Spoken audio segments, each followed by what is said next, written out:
Hello and welcome back to the Real Estate Regroup Show. I am your host, LJ Walker. Well, guys, Canada is in an uproar, and many people who are in the fire movement are questioning their strategies as well. You see, Brenda Vega, 20-year-old, just recently won the Canadian lottery. Like many, she was given the choice of choosing a one-time lump sum of $1 million or choosing $1,000 a week for life. She chose the latter, and many are upset about it. They're saying, why didn't she choose the lump sum so that she can go ahead and buy a house or investments, put it into different investments?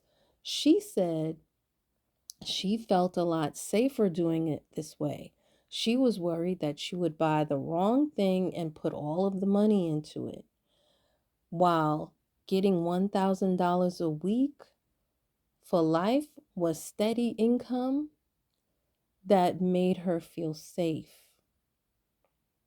Okay. Now, just so that you know, lottery winnings in Canada are different than US. In Canada, they're not taxed. The only thing that is taxed is whatever investment you make. If you make the earnings on the investment, that's what's taxed. So if she were to collect $1 million, the $1 million wouldn't be taxed. But if she bought a property worth $1 million and rented that property out, then the rents from that property would be taxed. Okay?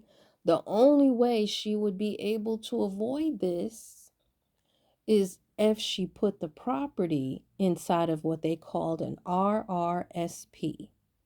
That's Canadians Retirement Savings Program.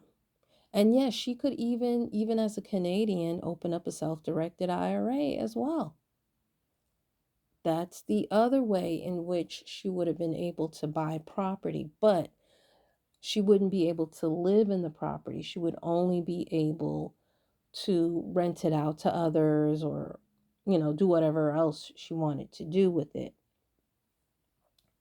But that that basically would be her way to hedge against that. Here's the thing though. She's 20 years old.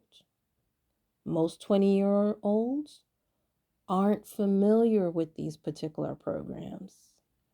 They don't normally cover this in schools, including colleges. Many of them don't talk about it.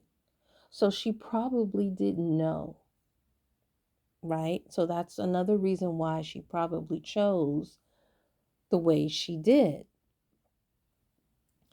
Here's another thing that I'm going to throw at you guys. Up there, most people live until they're 80 years old.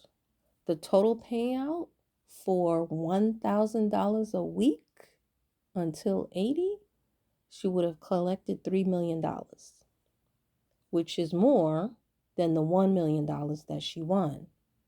So now my question is, did she really make the wrong choice? Or did she make the right choice, particularly due to where she is at this particular moment? And one can say, is it good to make current choices now, or is it best to make future choice? Think about your future and make the choice in your future. But again, she's 20 years old. And we don't know what her parents may have said if she had consulted with them or not. And her parents might not have been financial advisors. So can you really fault her for that? So that's my thinking on this particular matter.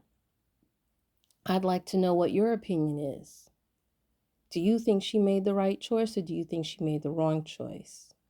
Would you take out that one-time lump sum, or would you choose to take out $1,000 a week?